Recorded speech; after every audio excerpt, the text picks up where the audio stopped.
Could you ever wondered about the origins of the mysterious beings that have haunted human imagination for millennia?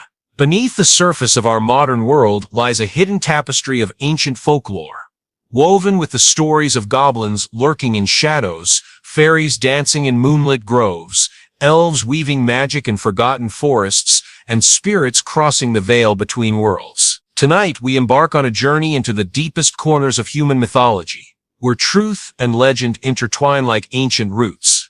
What you're about to discover will shatter everything you thought you knew about these supernatural beings. From the mischievous goblins of medieval Europe to the ethereal spirits that still whisper in the winds of distant lands, prepare to uncover the hidden truths that have shaped civilizations, influenced entire cultures, and continue to echo in our collective unconscious. These are not mere fairy tales. These are the living remnants of humanity's oldest attempts to understand the mysterious forces that govern our existence. The beings we're about to explore represent far more than simple folklore. They are mirrors reflecting our deepest fears, our highest aspirations, and the eternal mysteries that dance just beyond the reach of our understanding. Goblins are perhaps the most misunderstood figures in all of ancient folklore. While modern fantasy has reduced them to comical nuisances or low-level video game enemies, the truth about goblins runs far deeper into the mythic consciousness of humanity. These mysterious beings once represented something far more profound: the darker corners of existence itself, symbols of chaos, divine punishment, and the primal fears that lurk in the human psyche. The very word goblin carries within it centuries of linguistic evolution and cultural transformation. Tracing its etymology reveals a fascinating journey through the collective unconscious of Western civilization. The term likely derives from the Old French gobelin, which scholars believe may have its roots in the Greek kobolos, meaning rogue or knave. But this is where the story becomes truly intriguing. In classical Greek comedy, kobolos were not merely rogues, they were impish tricksters, deeply connected to the sacred and profane aspects of ancient religious practice. These beings were often depicted as fond of wine, revelry, and playing elaborate tricks on mortals. What's remarkable is how these early depictions formed the foundational archetype for what would eventually evolve into the goblins of medieval and early modern European folklore. As Christianity spread across Europe, the ancient pagan deities and spirits underwent a dramatic transformation. The kobolos of Greek tradition evolved, adapted, and survived by embedding themselves deep within the folk consciousness of emerging Christian societies. Goblins became the perfect vessel for expressing the tension between old and new religious worldview. In the folklore of the British Isles, goblins were often conflated with an entire ecosystem of household spirits. The brownie, for instance, might help with domestic chores, working tirelessly through the night if treated with proper respect and offered small gifts of food or drink. However, if slighted or offended, this benevolent being could transform into something far more sinister.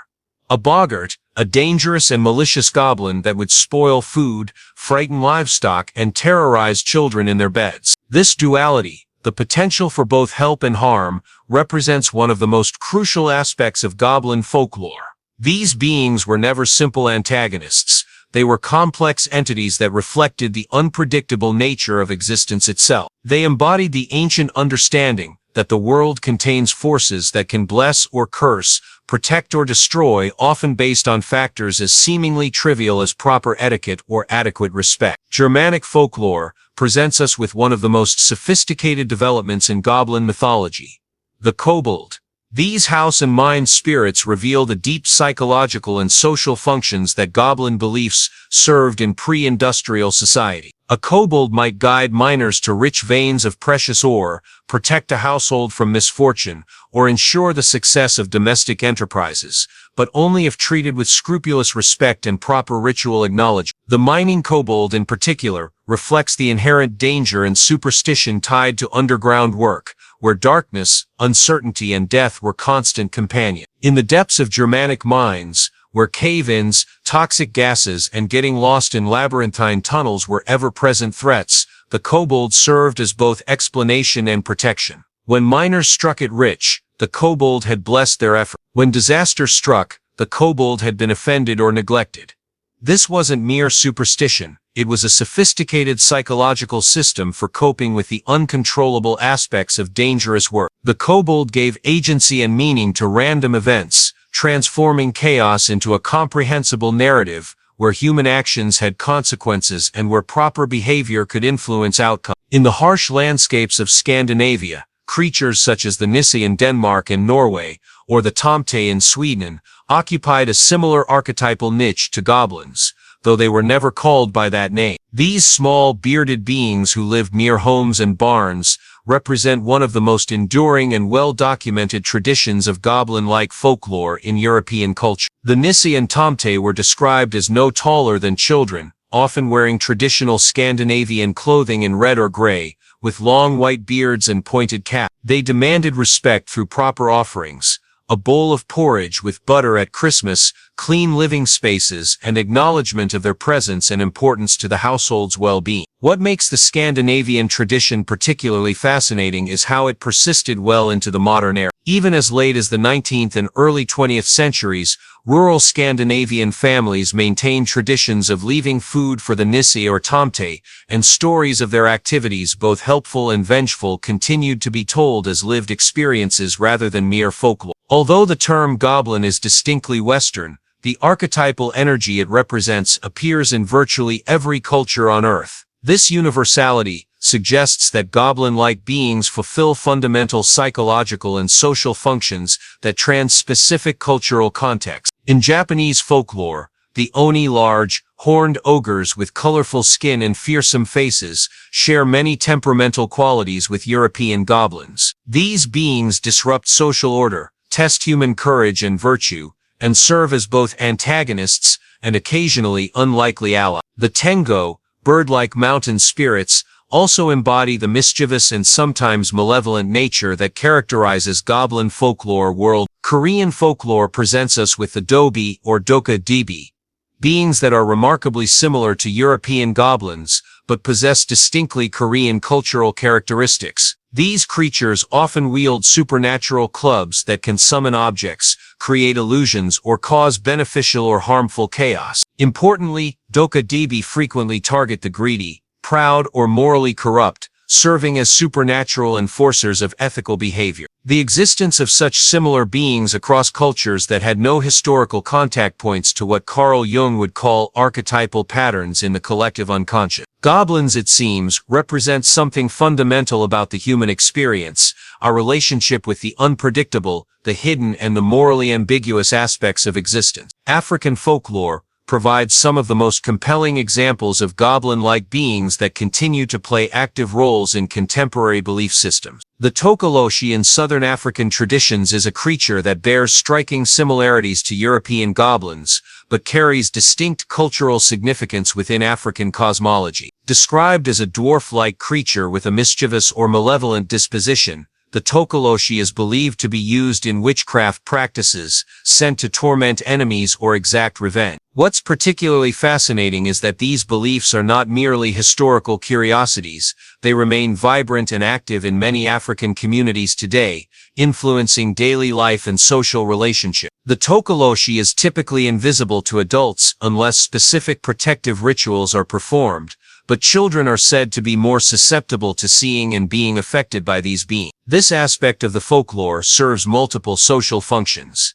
It provides a framework for understanding childhood fears and behavioral issues, reinforces the importance of traditional protective practices, and maintains cultural continuity across generations. In their most classic portrayals, goblins are not merely chaotic agents of random destruction. They operate according to their own moral logic, acting out of revenge, necessity, or an ingrained sense of justice that may appear cruel or incomprehensible by human standards. This aspect of goblin folklore reveals profound truths about how pre-scientific societies understood and coped with life's unpredictable difficulties. Goblins were said to perform a litany of minor but deeply disruptive activities: stealing food, twisting forest paths to confuse travelers, souring milk, tangling hair during sleep, and causing tools to break or disappear. More ominously, they might steal human babies and replace them with changelings, cause mysterious illnesses, or whisper dark thoughts into susceptible minds. Modern folklorists and psychologists have theorized that goblins may have originally served as explanatory mechanisms for phenomena that pre-scientific societies couldn't otherwise understand. Sudden illness, mental health crises, developmental disabilities in children, spoiled food, and various forms of bad luck could all be attributed to goblin interference. This wasn't mere ignorance. It was a sophisticated psychological technology for maintaining social cohesion and individual mental health in the face of inexplicable hardship. By attributing misfortune to goblin activity, communities could maintain their fundamental beliefs about cosmic justice and human agency,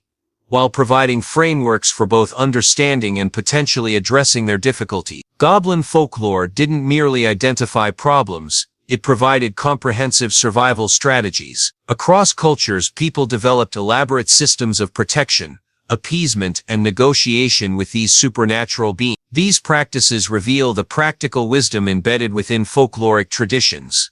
Salt and iron were among the most universal protective substances used against goblins and similar supernatural entities. Iron in particular was believed to have special power over magical beings, possibly due to its association with human technological advancement and its literal effectiveness as a tool and weapon. It was common practice to place iron scissors, horseshoes, or nails above children's cribs, in doorways or around property boundaries to create protective barriers. Offerings played a crucial role in goblin management strategy. Bread, milk, honey, shiny objects, or small portions of family meals might be left in specific locations to appease local goblin population. These offerings served multiple functions. They demonstrated respect for the supernatural realm, provided a sense of agency in dealing with uncontrollable forces, and created community-wide practices that reinforced social bonds and shared worldview. The concept of liminal spaces was particularly important in goblin folklore. These beings were believed to thrive in places of transition, doorways, crossroads, the boundary between day and night, seasonal changes, and the edges between civilized and wild spaces. Understanding and respecting these liminal zones was considered essential for avoiding goblin encounters or managing them successfully when they occurred. From a psychological perspective, goblins function as what Carl Jung would call shadow figures, manifestations of repressed aspects of the human psyche. They embody everything that is petty, sneaky, resentful, or unresolved in human nature. The goblin represents the voice that mocks our achievements, the impulse to sabotage our own success, and the part of us that resents order and seeks disruption. At a societal level, goblin folklore served crucial functions in social control and moral education. Tales of goblin encounters typically carried implicit or explicit behavioral lessons.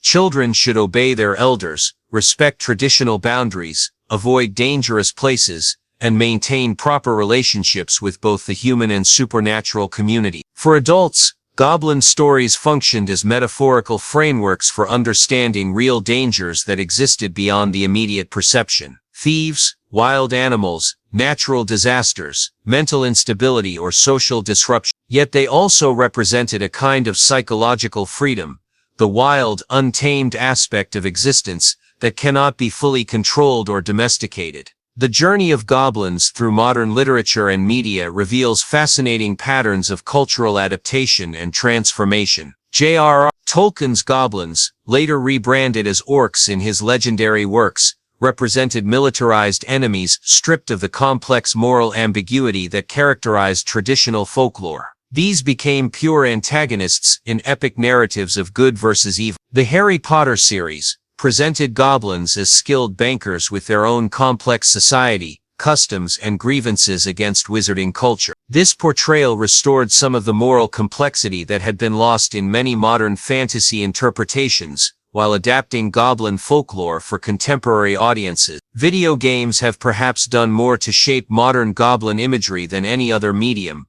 typically presenting them as low-level enemies that serve as training obstacles for beginning players. While this has simplified goblin mythology considerably, it has also ensured that goblin archetypes remain active in popular imagination. Despite these various transformations, certain core elements remain constant across all modern interpretations. Goblins continue to represent the presence of the irrational, the hidden, and the unpredictable in human life. They serve as reminders that beneath our civilized surfaces, both individually and collectively, there exist forces that operate according to different logics and priorities. When most people today hear the word fairy, they immediately envision tiny, delicate creatures with butterfly wings, spreading magic dust and granting wishes. This Disney-fied conception represents one of the most dramatic transformations in folkloric history. Traditional fairy lore presents a far more complex, dangerous, and psychologically sophisticated understanding of these beings. The word fairy itself carries layers of meaning that reveal the true nature of these entities. Derived from the Latin fatae, meaning fate, the term evolved through Old French fairy, which originally referred not to specific beings, but to the realm of enchantment itself. The beings we now call fairies were originally known by various regional terms, fae, or sai, depending on the cultural context. In their original conception, fairies were not diminutive creatures, but powerful entities, capable of bestowing blessings or devastating curses. They could appear as small as hummingbirds or as tall as humans, and their appearance ranged from breathtakingly beautiful to terrifyingly grotesque. Most importantly, they possessed the power to alter human destiny itself. Nowhere is fairy folklore more deeply rooted or complex than in Celtic traditions, particularly those of Ireland and Scotland. The AOC, literally meaning people of the mounds, were believed to inhabit a parallel realm that intersected with the human world at specific locations and times. These beings were intrinsically connected to the ancient Tuatha Dé Danann, a race of godlike figures who, according to Irish mythology, once ruled Ireland, but were eventually driven underground by mortal invaders. Rather than disappearing entirely, they transformed into the fairy folk, retaining their magical powers, but becoming more hidden and mysterious in their dealings with humanity. The concept of fairy mounds, ancient burial sites, and earthworks that dotted the Irish and Scottish landscape served as portals between worlds. These locations were treated with enormous respect and caution. Disturbing a fairy mound, cutting down trees growing on or near them, or building structures that interfered with fairy paths could result in devastating supernatural retaliation. Fairy rings, naturally occurring circles of mushrooms or unusually lush grass, were considered particularly dangerous boundary markers. Humans who stepped inside these rings might be transported to the fairy realm, where time moved differently and where they could become trapped for what seemed like a single night, but turned out to be decades or centuries in human time. One of the most consistent and psychologically significant aspects of traditional fairy lore is their fundamental unpredictability. Unlike the moral clarity often found in religious mythology, fairies operated according to their own incomprehensible logic. They might reward kindness with unimaginable wealth or punish a minor social transgression with madness or death. This unpredictability served crucial psychological and social function. In societies where life itself was unpredictable, where crop failures, diseases, accidents, and natural disasters could destroy lives without warning, fairy folklore provided a framework for understanding and psychologically processing random events. The stories taught important lessons about humility, respect, and the dangers of assuming that good intentions would necessarily lead to positive outcomes. They emphasized the importance of traditional courtesies, proper behavior, and maintaining respectful relationships with forces beyond human control. Perhaps no aspect of fairy folklore has had more profound psychological and social impact than the changeling tradition. According to these beliefs, fairies would occasionally steal human children, particularly infants, and replace them with fairy substitutes. These changeling children would appear sickly, strange in behavior, or developmentally different from normal human children. From a modern perspective, we can recognize that changeling beliefs likely provided explanatory frameworks for various medical conditions.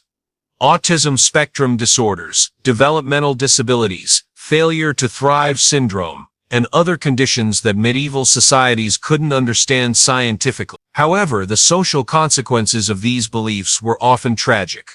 Folk remedies for recovering stolen children could involve burning, starvation, exposure to harsh conditions, or abandonment practices that undoubtedly caused additional harm to already vulnerable children. Yet changeling folklore also reveals something profound about human psychology and social adaptation. These stories acknowledge that some children were fundamentally different from others, provided frameworks for understanding these differences, and created narratives that could help families cope with the challenges of raising children with special needs. Scottish fairy folklore developed one of the most sophisticated taxonomies of fairy beings through the concept of the Seelie and Unseelie courts. This classification system reveals the complexity and moral ambiguity that characterize traditional fairy belief. The Seelie court, sometimes translated as the Blessed Court, consisted of fairies who were generally more benevolent toward humans. However, benevolent in fairy terms didn't mean harmless. Seelie fairies might warn humans before punishing them, offer opportunities for redemption, or provide aid to those who demonstrated proper respect and behavior.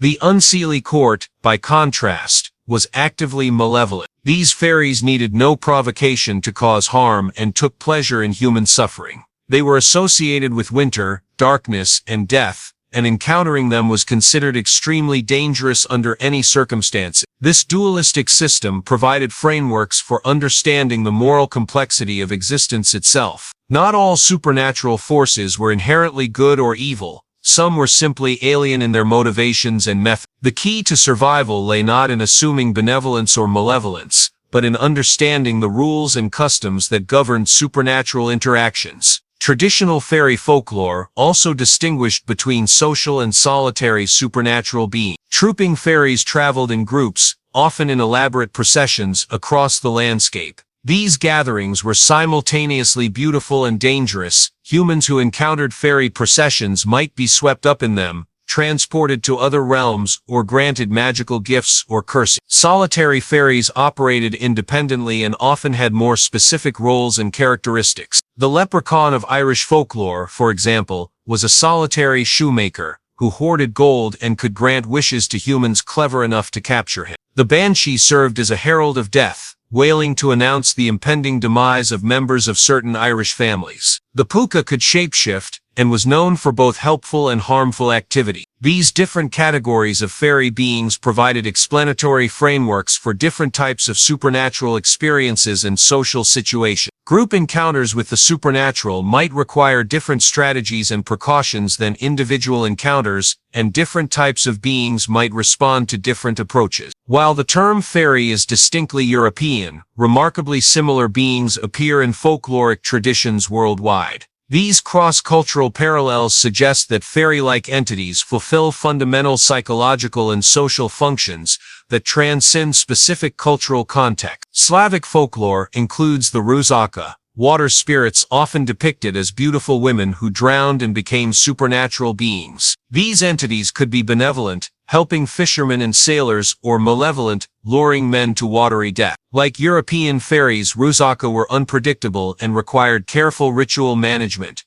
Japanese folklore features numerous yokai that share characteristics with European fairy. The Zashiki Warashi, childlike house spirits, could bring good fortune to families that treated them well but would abandon households that failed to show proper respect. Kitsune, fox spirits, possessed shape-shifting abilities and moral complexity similar to fairy folklore. Filipino Diwata represent forest spirits that are typically beautiful and benevolent, but can become vengeful when angered or when their natural habitats are disturbed. These beings enforce environmental stewardship and maintain balance between human activities and natural systems. West African Aziza are small forest dwellers who provide magical knowledge to hunters and maintain deep connections with natural forces. Like European fairies, they require proper protocols for interaction and can be both helpful and dangerous. Traditional societies developed sophisticated systems for managing relationships with fairy beings. These practices reveal the practical wisdom embedded within folkloric traditions and demonstrate how supernatural beliefs served concrete social and psychological functions. Offerings remained central to fairy management strategies. Unlike the simple food offerings common in goblin folklore, fairy offerings often involved more elaborate and symbolic items: flowers, honey, milk, bread,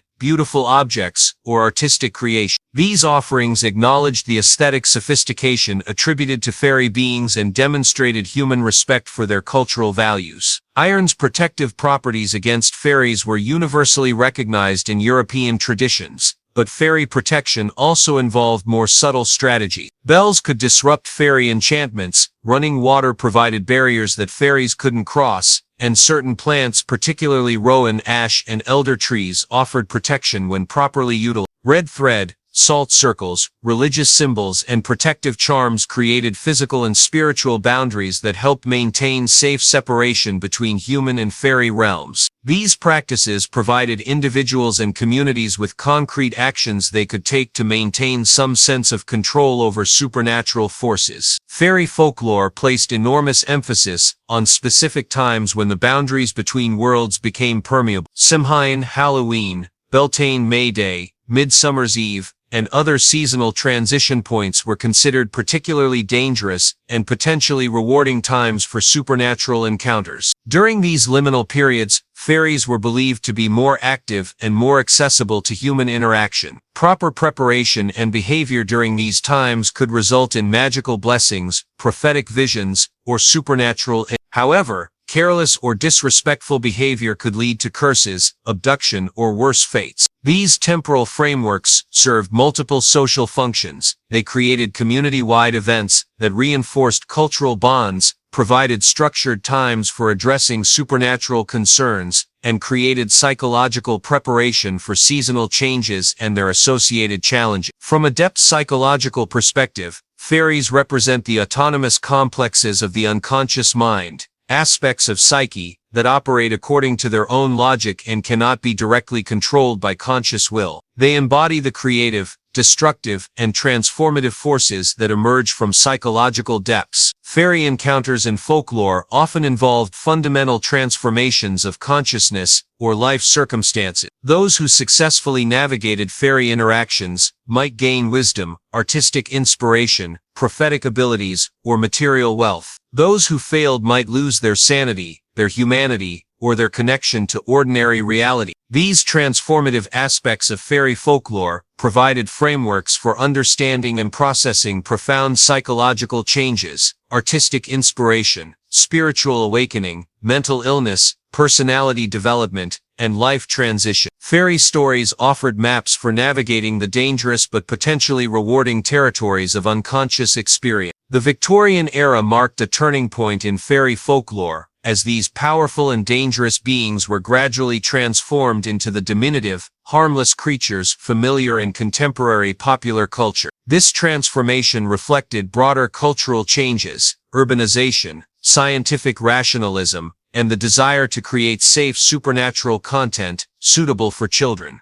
However, recent decades have seen growing interest in returning to the darker, more complex fairy tradition. Urban fantasy literature, horror films, and alternative spiritual movements have rediscovered the power and danger of traditional fairy lore. These modern interpretations often explore themes of environmental destruction, cultural loss, and the psychological costs of disconnection from natural systems. Contemporary fairy folklore continues to evolve, adapting ancient archetypal patterns to address modern concerns and experiences. Whether appearing in literature, film, spiritual practices, or psychological frameworks, fairies remain potent symbols of the autonomous, transformative forces that operate beyond rational control. The modern conception of elves as elegant, immortal beings blessed with supernatural grace and wisdom would be barely recognizable to the ancient Norse peoples who first gave us these entities. The original Alfar of Old Norse mythology were far more complex, powerful, and cosmologically significant than their contemporary fantasy descendants. In the Norse cosmological system described in the Prose Edda and other ancient sources, elves occupied a unique position between gods and mortal. They were supernatural beings possessed of divine characteristics, but more accessible to human interaction than the Aesir, or Vanir gods. This intermediate status made them both fascinating and dangerous to the humans who shared their world. The Norse distinguished between light elves, Ljósálfar, and dark elves, Dökkalfar.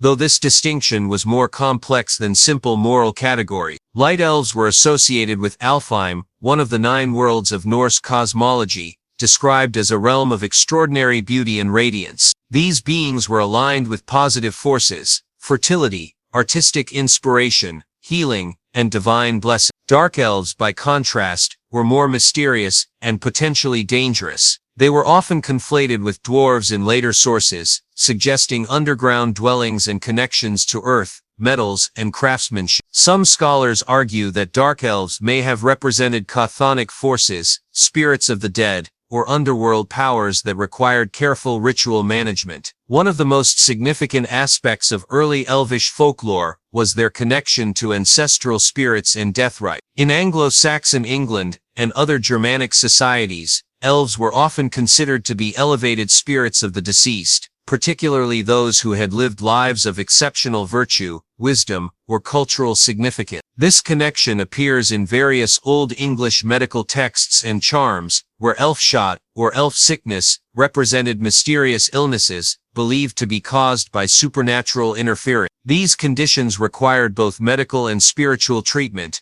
often involving elaborate rituals designed to appease or redirect elvish attention. The practice of elf sacrifice, alfablot, mentioned in Norse sources, suggests that these beings received regular ritual attention from living community. Archaeological evidence indicates that certain burial sites and sacred locations were associated with elvish presence, and that offerings were made to these spirits to ensure their continued benevolence. The Christianization of Northern Europe resulted in dramatic changes to elvish folklore. As pagan religious systems were suppressed or transformed, the divine aspects of elvish nature were gradually diminished. Elves evolved from semi-divine beings into something more akin to fairy folk, supernatural but decidedly subordinate to Christian cosmology. Medieval elvish folklore retained many characteristics from earlier traditions, but embedded them within new moral and theological frameworks. Elves became associated with temptation,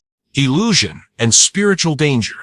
They could still bestow blessings or curses, but their activities were increasingly viewed through the lens of Christian morality. The concept of elf locks, tangled hair attributed to elvish mischief, appeared during this period, along with stories of elves leading travelers astray, stealing food, or interfering with domestic activities. These narratives served multiple functions. They preserved elements of ancient folklore, while adapting them to Christian worldviews, and they provided explanatory frameworks for various misfortunes and mysterious occurrences. In Germanic folklore, the Alp represented a particularly interesting evolution of elvish mythology. These beings were associated with nightmares, sleep disturbances, and nocturnal oppression. The modern English word nightmare actually derives from mare, referring to these elvish entities that were believed to torment sleepers. Scandinavian traditions preserved more positive aspects of elvish folklore, through figures like the Huldra or Skogsra, beautiful forest spirits who could be benevolent toward respectful humans, but dangerous to those who violated natural laws or traditional customs. These beings maintained the connection between elvish entities and natural environments that characterized earlier mythological systems. The persistence of elvish folklore in rural Scandinavian communities well into the modern era demonstrates the deep psychological and cultural significance of these archetypal figures. Even as late as the 19th century, farmers would avoid disturbing trees or rocks believed to house elvish beings, and certain rituals continued to be performed to maintain positive relationships with these supernatural neighbors. The literary transformation of elvish mythology began in earnest during the Renaissance, with William Shakespeare's A Midsummer Night's Dream providing one of the most influential reinterpretations of these ancient beings. Shakespeare's fairies and elvish characters retained supernatural power, but were embedded within comedic rather than fearsome contexts. The Brothers Grimm and other collectors of folk tales further transformed elvish imagery through stories like The Elves and the Shoemaker, where small, helpful creatures assisted human craftsmen in exchange for simple courtesies. These narratives emphasized the importance of proper relationships between humans and supernatural beings, while reducing the dangerous aspects of elvish encounters. However, it was J.R.R. Tolkien who most dramatically reimagined Elvish mythology for modern audiences. As a scholar of ancient Germanic and Norse languages and literature, Tolkien understood the original power and complexity of Elvish folklore. His elves beings like Legolas, Galadriel, and Elrond combined ancient divine characteristics with new attributes suited to modern fantasy literature. Tolkien's elves were immortal, possessed of supernatural wisdom and artistic abilities, deeply connected to natural systems, but also touched by melancholy and the inevitability of change. They represented what humanity might become if elevated beyond mortality, while retaining the capacity for both great good and profound loss. Perhaps no transformation of Elvish mythology has been more complete or culturally significant than the evolution of Christmas elves. This development represents one of the most dramatic examples of folkloric adaptation in modern cultural history. The connection between elves and Christmas celebrations began in 19th century America, influenced by Dutch and German immigrant tradition. The figure of Santa Claus, derived from the Dutch Sinterklaas and ultimately from Saint Nicholas, gradually acquired a workforce of magical helpers who shared certain characteristics with traditional elvish beings: supernatural abilities, connection to human welfare, and operation according to moral principles. However, Christmas elves represented a complete inversion of traditional elvish characteristics. Instead of being dangerous, unpredictable entities requiring careful ritual management, they became cheerful, reliable workers dedicated to human happiness. Instead of possessing their own complex motivations and cultural systems, they existed primarily to serve human desires and reinforce moral behavior. This transformation reflected broader cultural changes in how supernatural beings were conceived and utilized. The dangerous aspects of folklore were domesticated and made suitable for family entertainment, while the psychological and spiritual functions of these archetypal figures were largely abandoned. Contemporary fantasy literature and gaming have created a renaissance of elvish mythology, though one that draws selectively from historical sources while creating new archetypal patterns. Modern fantasy elves typically embody characteristics that resonate with contemporary concerns and values: environmental consciousness, artistic sophistication, moral complexity, and spiritual depth. The elves of modern fantasy often serve as representatives of alternative ways of living and being that contrast with human societies. They may possess greater harmony with natural systems, longer perspectives on historical change, or access to magical abilities that humans lack. These characteristics make them effective vehicles for exploring themes of environmental destruction, cultural loss, and spiritual alienation.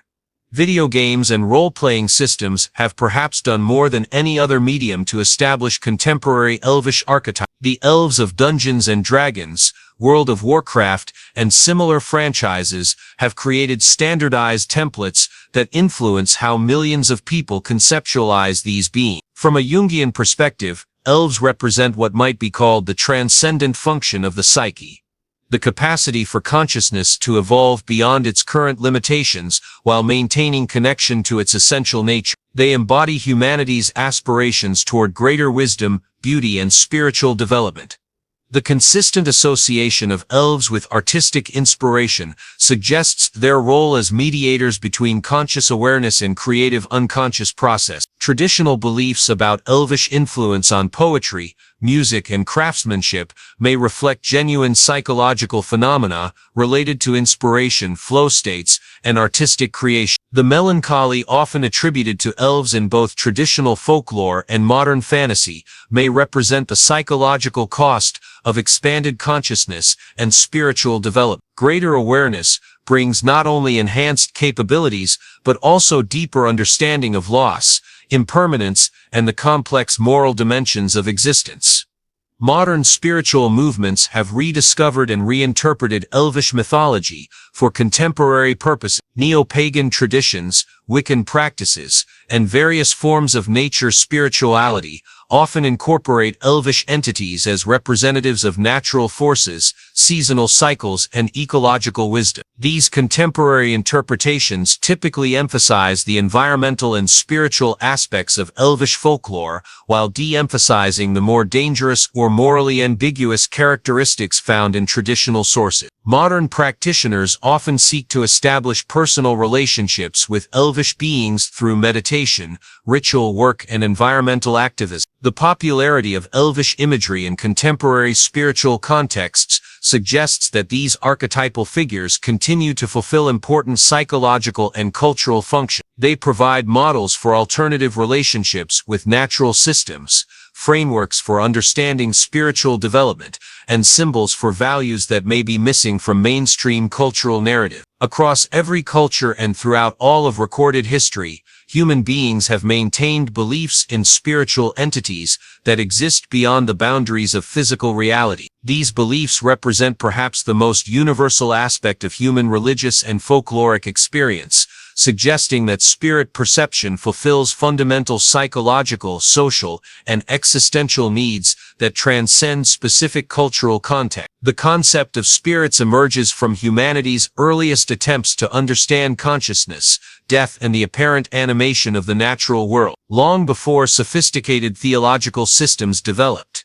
Ancient peoples observed that some essential quality seemed to distinguish living beings from inanimate objects, and that this quality appeared to persist in some form after biological death. Archaeological evidence from Paleolithic burial sites demonstrates that belief in post-mortem survival of consciousness dates back at least. The practice of burying bodies with tools, food, and personal possessions suggests that even our earliest ancestors conceived of death as a transition rather than a termination, and that the deceased might require assistance in navigating whatever realm they entered after physical life ended. One of the most consistent elements in global spirit folklore is the concept of a veil, or boundary, that separates the world of the living from the realm of spirit. This metaphysical geography appears in countless cultural traditions, suggesting that it reflects fundamental aspects of human consciousness and perception. The veil is typically described as permeable rather than absolute. Spirits can cross into the physical world under certain conditions,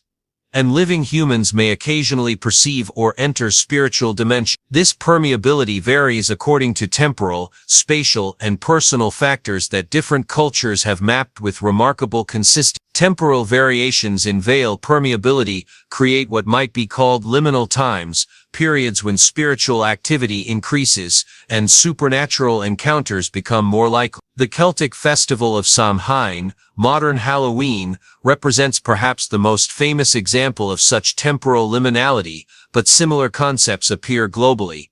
The Chinese Ghost Festival, the Mexican Dia de los Muertos, and various seasonal transitions in cultures world. Spatial variations create thin places where the veil is naturally more permeable. These might include ancient burial grounds, sites of significant historical events, natural features like caves or springs, or locations where human activity has created lasting spiritual impression. Many religious traditions maintain that certain geographic locations possess inherent spiritual significance that makes them particularly suitable for communication with non-physical entities. Perhaps the most widespread and psychologically significant category of spirit belief involves the continued presence and influence of deceased family members and community ancestors. These beliefs serve crucial functions in maintaining social cohesion, preserving cultural knowledge, and providing frameworks for coping with loss and mortality. In African traditional religions,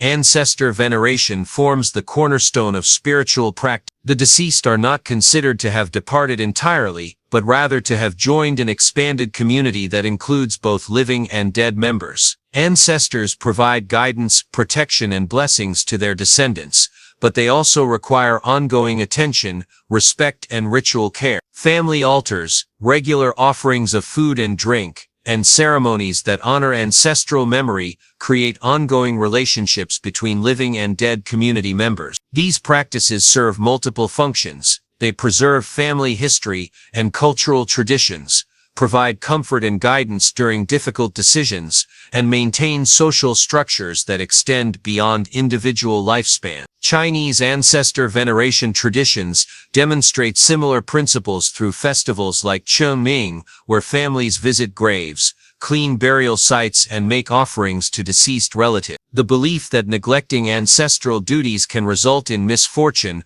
creates powerful incentives for maintaining family connections and cultural continuity across generations. Another universal category of spirit belief involves entities that inhabit or embody natural features, trees, rivers, mountains, springs, and other geographic elements. These beliefs reflect humanity's recognition that natural systems possess qualities that transcend mere physical matter.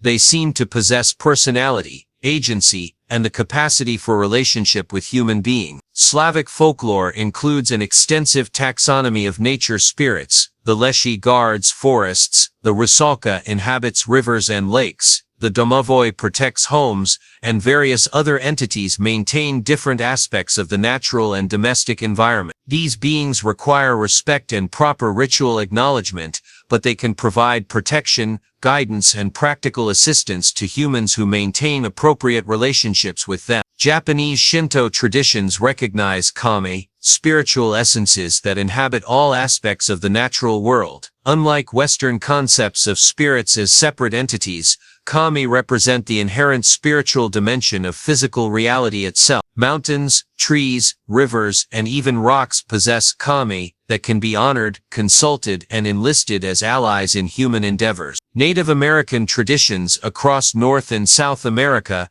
maintain sophisticated relationships with spirit entities associated with specific geographic locations, animal species, and natural phenomena. These relationships are typically reciprocal. Spirits provide guidance and protection in exchange for respect, ceremony, and responsible stewardship of natural resources. Many spiritual traditions include categories of entities specifically dedicated to protecting and guiding individual humans or human community. These guardian spirits serve as intermediaries between human consciousness and larger spiritual forces, providing personal access to wisdom and protection that might otherwise be unavailable. The concept of guardian angels in Christian traditions represents one of the most familiar examples of protective spiritual entities in Western culture. These beings are believed to be assigned to individual humans at birth and to provide guidance, protection, and assistance throughout life. Similar concepts appear in Islamic traditions, guardian din,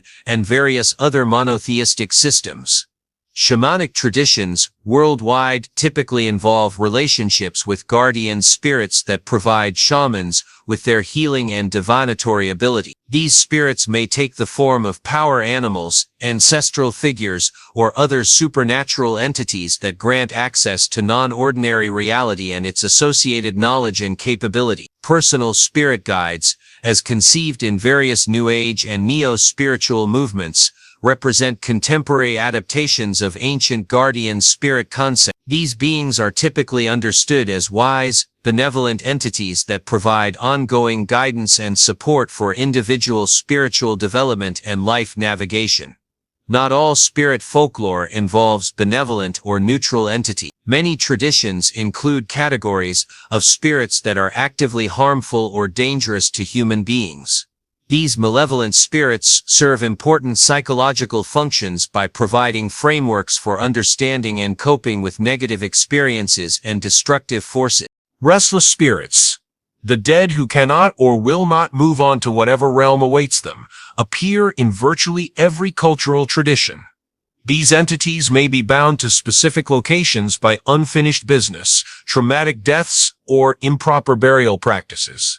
They often seek resolution, justice, or simply acknowledgement of their continued existence. European ghost traditions include numerous categories of restless spirits, those seeking revenge for murders, those protecting hidden treasures, those warning of dangers, and those simply unable to accept their own deaths. These entities typically require specific interventions to achieve peace, solving mysteries, correcting injustices, or performing proper burial rites. East Asian hungry ghost traditions represent some of the most psychologically sophisticated understandings of restless spirits. These beings suffer from insatiable desires, hunger, thirst, loneliness, or other forms of craving that cannot be satisfied through normal means. They serve as warnings about the dangers of excessive attachment and as symbols of unresolved psychological and spiritual issues. Many spiritual systems include entities that are actively hostile to human welfare and spiritual development. These demonic forces serve as explanations for evil, suffering, and moral corruption, while providing frameworks for spiritual warfare and protection. Christian demonology represents one of the most systematically developed traditions of malevolent spirit classification. Demons are understood as fallen angels or corrupted spiritual beings that seek to tempt, deceive, and destroy human souls. Elaborate systems of protection, exorcism, and spiritual warfare have developed to combat these influences. Islamic traditions include detailed descriptions of harmful jinn and other spiritual entities that can cause illness, madness, possession, and various forms of misfortune. Protective prayers, amulets, and rituals provide defense against these forces, while maintaining proper relationships with beneficial spiritual beings. Various African and Afro-Caribbean traditions include concepts of harmful spirits that can be sent by enemies or attracted by improper behavior. These traditions also provide extensive protective and healing practices designed to counteract spiritual attacks and restore spiritual balance. Because spirits can potentially harm as well as help, all spiritual traditions have developed sophisticated technologies for protection, purification, and spiritual hygiene. These practices reveal the practical wisdom embedded within folkloric traditions and demonstrate how spiritual beliefs translate into concrete actions for maintaining health and safety. Purification practices appear universally across spiritual traditions, burning sage or other purifying herbs, using salt, holy water, or other cleansing substances, creating protective barriers through prayer, visualization, or ritual gestures, and maintaining clean, harmonious living spaces that discourage negative spiritual influence. Protective amulets, talismans, and ritual objects serve as spiritual armor against harmful influences while attracting beneficial forces. These might include religious symbols, naturally occurring protective substances, iron, salt, certain stones, or specially prepared objects charged with protective intentions through prayer or ritual. Ritual practices for invoking spiritual protection range from simple daily prayers to elaborate ceremonial procedures. These practices serve multiple functions. They provide psychological reassurance and sense of agency, create community bonds through shared spiritual activities, and maintain ongoing relationships with protective spiritual forces. Throughout history, certain individuals have demonstrated apparent abilities to perceive and communicate with spiritual entities. These mediums, shamans, psychics, and spiritual intermediaries serve crucial functions in maintaining connections between human communities and spiritual realm. Traditional shamanic practices involve entering altered states of consciousness that allow practitioners to perceive and interact with spiritual entities. These interactions may involve soul retrieval, spiritual healing, divination, or negotiation with spiritual forces on behalf of community members. Spiritualist traditions that emerged in the 19th century created formalized systems for communicating with deceased relatives and other spiritual entities. Seances, automatic writing, and other mediumistic practices provided grieving families with apparent evidence of post-mortem survival and opportunities for ongoing relationships with deceased loved ones. Contemporary channeling and psychic traditions continue to evolve spiritual communication practices for modern contact. These may involve personal spirit guides, channeled teachings from ascended masters, or various forms of intuitive guidance that practitioners believe originate from non-physical sources. While mainstream scientific communities generally remain skeptical about the objective reality of spiritual entities,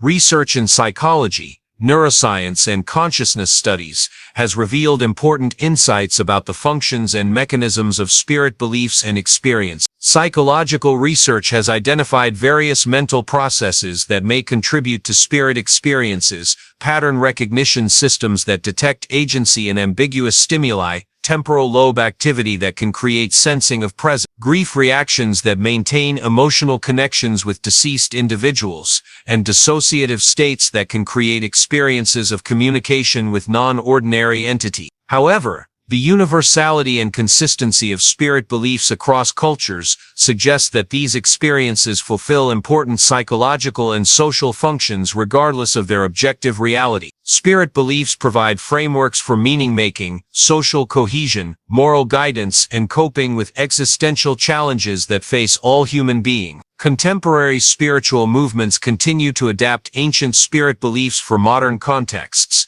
often emphasizing personal spiritual development, environmental consciousness, and alternative healing practices. These adaptations demonstrate the continued relevance of spiritual archetypal patterns in addressing contemporary psychological and cultural needs. As human culture continues to evolve, spirit beliefs and practices adapt to new contexts while maintaining their essential function. Digital technology has created new venues for spiritual exploration. Online seances, virtual reality spiritual experiences, and AI-assisted spiritual guidance represent contemporary adaptations of ancient practices. Global cultural exchange has created syncretic spiritual movements that combine elements from multiple traditions, neo-shamanism, eclectic witchcraft, and various New Age practices that draw from worldwide spiritual resources while adapting them for contemporary purposes. Scientific advances in consciousness research, quantum physics, and related fields have provided new theoretical frameworks for understanding spiritual experiences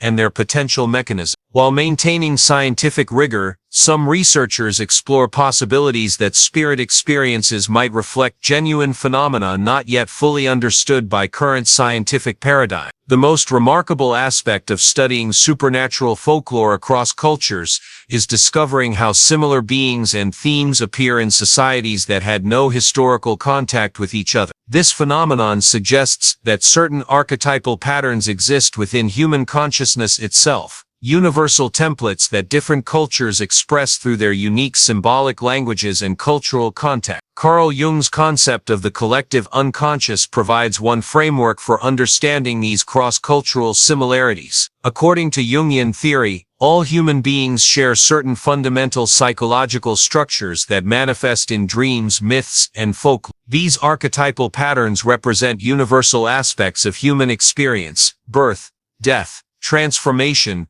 the struggle between order and chaos, the relationship between consciousness and the unconscious, and the search for meaning and transcendence. The trickster archetype appears in virtually every culture's folklore, from the Norse Loki to the West African Anansi, from Native American coyote to the Hindu Narada. These beings serve similar functions across cultures. They disrupt established order, reveal hidden truths through chaos, facilitate necessary changes, and embody the unpredictable aspects of existence that cannot be controlled through rational planning. Similarly, guardian figures appear globally in remarkably consistent forms: protective household spirits in Slavic domovoi traditions, ancestral totems in Aboriginal Australian cultures, guardian angels in Abrahamic religions, and protective deities in various polytheistic systems. These entities fulfill universal human needs for protection, guidance, and connection to forces greater than individual consciousness. While the specific term goblin originated in European folklore, beings with remarkably similar characteristics appear in cultures worldwide. These entities typically share certain key attributes: small stature, mischievous or malevolent behavior, association with domestic or natural spaces, and responsiveness to human behavior and ritual treatment. Japanese oni represent one of the most sophisticated developments of goblin-like folklore outside of European traditions. These beings are typically depicted as large, horned ogres with colorful skin, red, blue, or green, and fearsome expression. Despite their size difference from European goblins, oni share crucial behavioral characteristics. They disrupt social order, test human virtue and courage, and serve as both antagonists and occasional allies in moral narrative. The Tengu of Japanese folklore bear even closer resemblance to European goblin traditions. These bird-like mountain spirits are known for their mischievous and sometimes malevolent activity. They might lead travelers astray, disrupt religious ceremonies, or test the spiritual development of monks and pilgrims. Like European goblins, Tengu require careful ritual management and can be either beneficial or harmful depending on how humans approach them. Korean dokeebi demonstrate how goblin-like beings adapt to specific cultural contexts, while maintaining universal characteristics. These creatures are known for wielding magical clubs that can summon objects or create illusions. Importantly, Dokeabi often target greedy, proud or morally corrupt individuals, serving as supernatural enforcers of ethical behavior, a function remarkably similar to European goblin folklore. Philippine Drendy represent another fascinating example of global goblin tradition. These small bearded creatures can bring either good fortune or mischief, depending on how they are treated by humans. They require proper respect and ritual acknowledgement, and they are particularly associated with natural spaces that humans might disturb or pollute. The existence of such similar beings across cultures that had no historical contact strongly suggests that goblin-like entities represent universal human psychological needs and social function. They embody humanity's recognition that the world contains unpredictable forces that must be acknowledged and properly managed through respectful behavior and appropriate ritual. Fairy-like beings appear in virtually every culture's folklore, typically associated with natural environments and serving as intermediaries between human society and natural forces. These entities share remarkable similarities across cultural boundaries, suggesting that they fulfill universal psychological and ecological functions. Aztec and other Mesoamerican traditions include small nature spirits called Aloksob, singular, Aloks, who protected agricultural lands and natural resources. These beings demanded proper offerings and respectful treatment of natural environment. Like European fairies, Aloksob could be either beneficial or harmful depending on human behavior toward them and their natural habitat. Celtic traditions of the Aos Sea or people of the mounds find striking parallels in various indigenous American traditions that recognize spirit beings associated with specific geographic features. These entities typically inhabit sacred locations, hills, springs, groves, or rock formations, and require careful ritual acknowledgement from humans who enter their territory. Thai and Southeast Asian traditions include Fae spirits that encompass a wide range of entities remarkably similar to European fairy classification. Some Fae are benevolent nature spirits that protect forests and agricultural areas, while others are more dangerous entities that can harm humans who violate natural taboos or fail to show proper respect. The Maori traditions of New Zealand include Patupai Arhi, described as fair-skinned forest dwellers, who avoid sunlight and are known for their supernatural music and dancing. These beings share numerous characteristics with European fairy folklore. They inhabit liminal spaces, possess magical abilities, and maintain complex relationships with human communities that require careful negotiation. These cross-cultural parallels suggest that fairy-like beings represent humanity's universal recognition of natural environments as animated by intelligent forces that require respectful relationship, rather than simple exploitation. They embody ecological wisdom that recognizes the agency and spiritual significance of natural systems. The concept of small, reclusive beings associated with exceptional craftsmanship appears in cultures worldwide, suggesting that these figures represent universal human fascination with skill, creativity, and the mysterious sources of artistic inspiration. Norse dwarves, Dvergar, were renowned as master smiths, who created magical weapons and artifacts for gods and heroes. These beings possessed supernatural skill in metalworking, gem cutting, and other crafts that required both technical expertise and creative vision. Similar figures appear in Germanic folklore, as kobolds who might assist with mining or metalworking if properly respected. Irish leprechauns represent solitary fairy craftsmen known for their shoemaking skills and hidden hoards of gold. These beings embody the connection between exceptional craftsmanship and magical power, suggesting that the highest levels of artistic achievement require supernatural assistance or inspiration. Inuit traditions include Tornrak or similar entities, small, shadowy beings who inhabit remote places and possess specialized knowledge about survival skills, tool making, and hunting techniques. These beings might share their knowledge with respectful humans but could also lead the unprepared astray in dangerous wilderness areas. Hopi and other southwestern Native American traditions include Kachinas, spirit beings who possess specialized knowledge about agriculture, craftsmanship, and various cultural skills.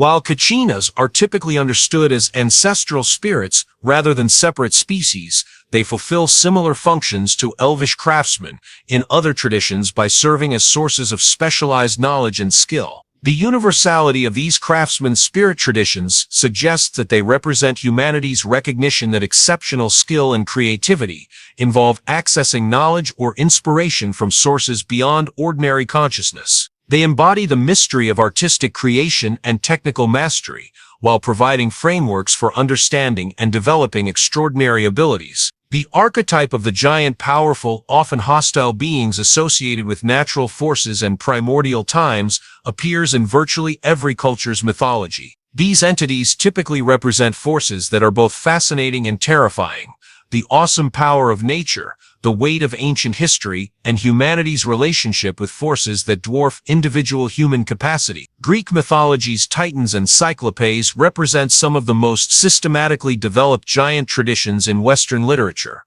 These beings were associated with primordial creation, natural forces, and the crafting of divine weapons. They embodied both creative and destructive potential on a cosmic scale.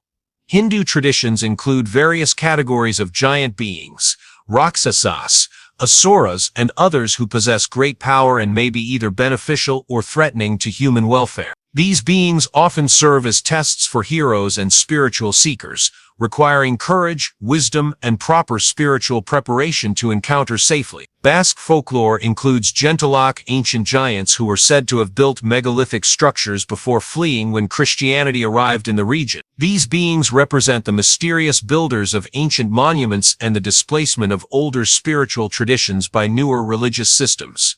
Native American traditions across North America include numerous accounts of giant beings who once inhabited the land. Some of these giants were benevolent teachers and helpers, while others were dangerous entities that required heroic intervention to defeat or pacify.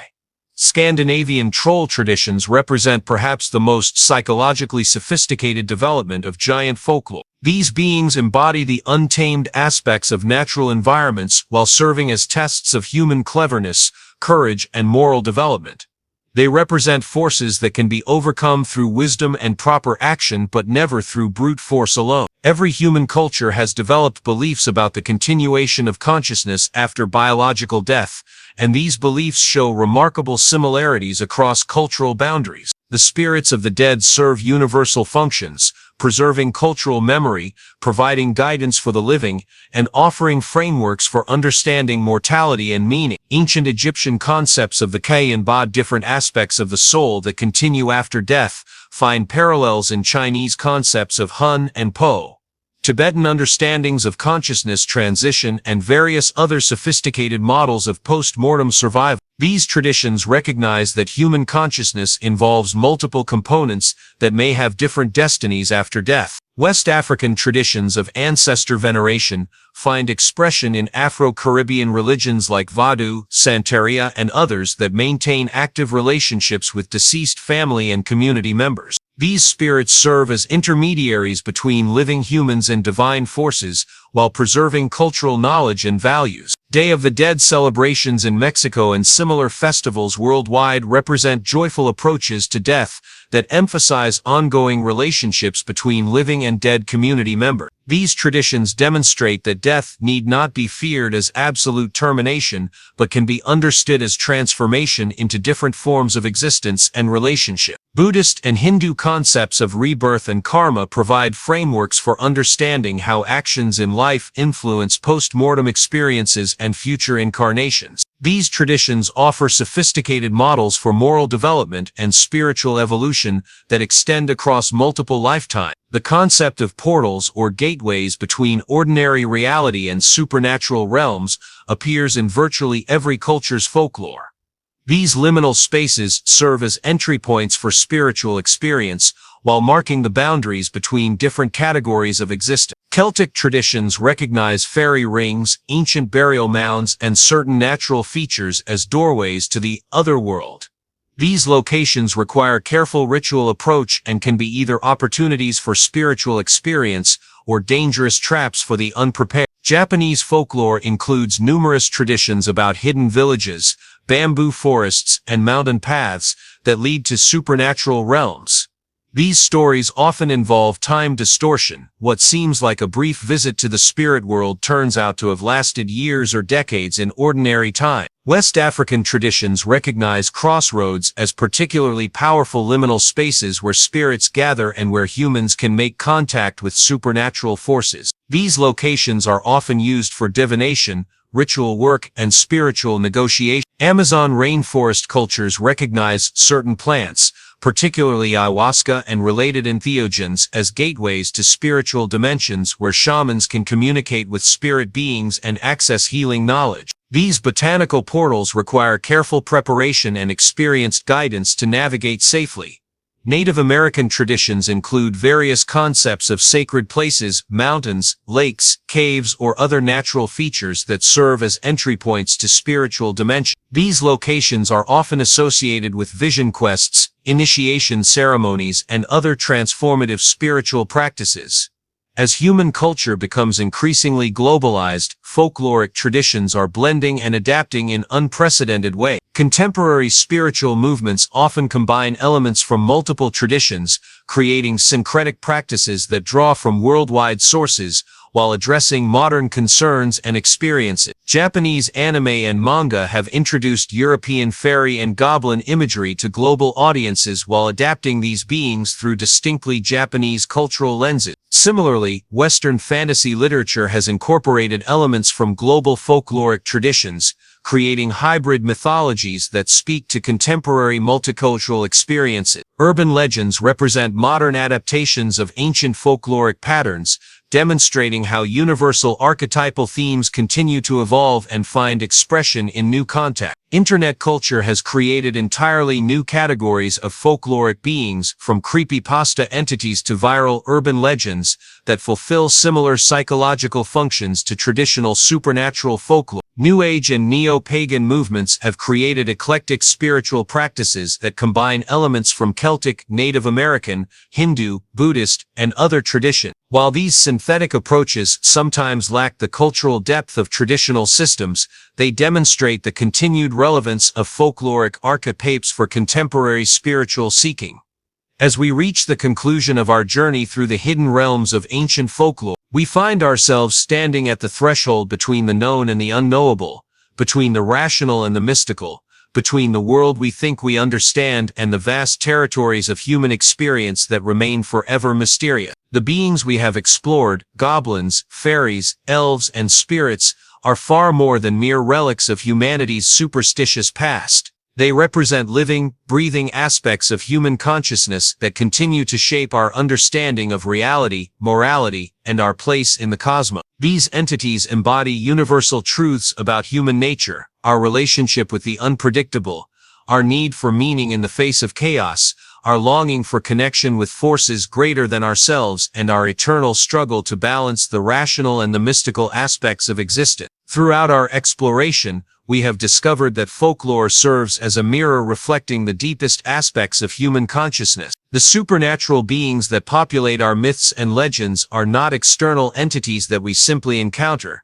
They are projections and manifestations of internal psychological dynamics that all humans share. Goblins represent the shadow aspects of human nature, the petty, mischievous, and disruptive impulses that resist order and demand acknowledgement. They embody our recognition that chaos and unpredictability are fundamental aspects of existence that cannot be eliminated through rational planning or moral behavior alone. Fairies manifest our understanding of the natural world as animated by intelligent forces that require respectful relationship rather than domination. They represent the mystery and power of natural systems, while serving as guardians of ecological wisdom and environmental balance. Elves embody humanity's aspirations toward transcendence, greater wisdom, enhanced creativity, deeper spiritual awareness, and more harmonious relationships with natural forces. They represent what we might become if we could evolve beyond our current limitations while maintaining our essential humanity. Spirits fulfill our need for connection with forces beyond individual consciousness.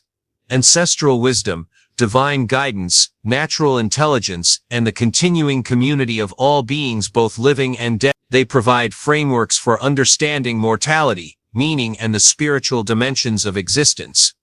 The cross-cultural similarities we have discovered throughout our journey demonstrate that these folkloric beings represent universal aspects of human experience. Despite vast differences in language, geography, historical development, and cultural expression, human societies worldwide have created remarkably similar supernatural entities that serve comparable psychological and social functions. This universality suggests that folklore taps into fundamental structures of human consciousness, what Jung called archetypal patterns in the collective unconscious. These patterns transcend individual cultures and historical periods because they reflect essential aspects of what it means to be human: our relationship with mortality, our need for meaning and transcendence, our connection to natural systems, and our recognition that reality contains dimensions beyond rational understanding. The persistence of these archetypal patterns across cultures and throughout history demonstrates their continued relevance for human psychological and spiritual development. They provide frameworks for understanding experiences that remain mysterious even in our scientific age: creativity and inspiration, spiritual awakening, encounters with the numinous, and the sense of connection with forces greater than individual consciousness. While the specific forms of folkloric expression continue to evolve and adapt to contemporary contexts, the underlying archetypal patterns remain constant. Modern fantasy literature, films, video games, and spiritual movements all draw from the same deep wells of mythic wisdom that inspired ancient storytellers around their fires. Contemporary environmental movements often invoke fairy-like nature spirits as symbols of ecological consciousness and the need for respectful relationships with natural systems. Modern psychology recognizes the therapeutic value of engaging with archetypal figures through various forms of active imagination and depth work. Spiritual seekers worldwide continue to find meaning and guidance through relationships with supernatural beings that serve functions similar to those found in traditional folklore. The digital age has created new venues for folkloric expression. Online communities dedicated to supernatural experiences, virtual reality environments that allow direct interaction with mythic beings, and artificial intelligence systems that can embody archetypal characteristics for therapeutic or spiritual purposes. Despite our modern scientific understanding of psychology, neuroscience, and consciousness, the experiences that gave rise to supernatural folklore remain fundamentally mysterious. We may understand some of the psychological and social functions served by belief in supernatural beings, but the subjective experiences themselves, encounters with presence, communication with non-physical entities, and access to knowledge that seems to come from beyond ordinary consciousness, continue to challenge our understanding of reality. Rather than dismissing these experiences as mere delusion or primitive superstition, contemporary approaches to folklore and consciousness studies increasingly recognize that they may reflect genuine aspects of human potential that we don't yet fully understand. Whether supernatural beings exist as independent entities or as aspects of human consciousness, the experiences associated with them continue to provide meaning, guidance, and transformation for millions of people worldwide. The mystery itself may be the most important aspect of folkloric wisdom. In a world increasingly dominated by scientific materialism and technological control, supernatural folklore preserves space for wonder, humility, and recognition that reality contains dimensions beyond rational comprehension. The relationship between humanity and supernatural beings represents an eternal dance between consciousness and the unconscious, between the known and the unknown, between control and surrender. This dance has been going on since the earliest humans gathered around fires to share stories about the mysterious forces that shape their lives, and it continues today in new forms adapted to contemporary contexts. Folklore teaches us that this dance is not something to be resolved or completed. It is an ongoing process that enriches and deepens human experience. The supernatural beings that populate our myths and legends are not problems to be solved, but partners in an endless exploration of what it means to be human in a universe that remains fundamentally mysterious and alive with possibility. As we move forward into an uncertain future, the wisdom embedded in ancient folklore may become more relevant rather than less. In a world facing environmental crisis, social fragmentation, spiritual emptiness, and technological disruption, The archetypal wisdom, represented by goblins, fairies, elves, and spirits, offers guidance for navigating challenges that pure rational analysis cannot solve. The folkloric beings we have explored are not museum pieces to be studied and catalogued. They are living aspects of human heritage that continue to evolve and adapt to contemporary needs. Each generation rediscovers and reinterprets these archetypal figures in ways that speak to their particular circumstances and challenges. Our generation faces unique challenges that may require new forms of folkloric wisdom. Global interconnectedness that demands unprecedented cooperation, technological power that requires wisdom to use responsibly, environmental destruction that calls for renewed respect for natural systems, and spiritual hunger that seeks authentic meaning in an increasingly artificial world. The supernatural beings of folklore offer resources for addressing these challenges. Goblins remind us that chaos and unpredictability are fundamental aspects of existence that must be acknowledged and integrated rather than simply controlled. Fairies teach us that natural systems possess intelligence and agency that demand respectful relationship. Elves show us possibilities for consciousness evolution and spiritual development. Spirits provide connection with sources of wisdom and guidance that transcend individual understanding. As our journey through the hidden realms of folklore comes to an end, we are left with an invitation to remain open to wonder, to maintain humility in the face of mystery, and to recognize that the world contains dimensions of meaning and possibility that cannot be captured through rational analysis alone. The supernatural beings we have encountered invite us to step beyond the boundaries of ordinary consciousness and explore territories of experience that may transform our understanding of reality itself. They challenge us to consider that consciousness may be far more mysterious and vast than current scientific models suggest, and that our relationship with reality may be far more participatory and creative than we typically assume. Whether we encounter these beings through literature, spiritual practice, psychological exploration, or direct personal experience, they offer opportunities for growth, healing, and expanded awareness. They remind us that we are not isolated individuals struggling alone in a mechanical universe, but participants in a living cosmos filled with intelligence, meaning, and possibility.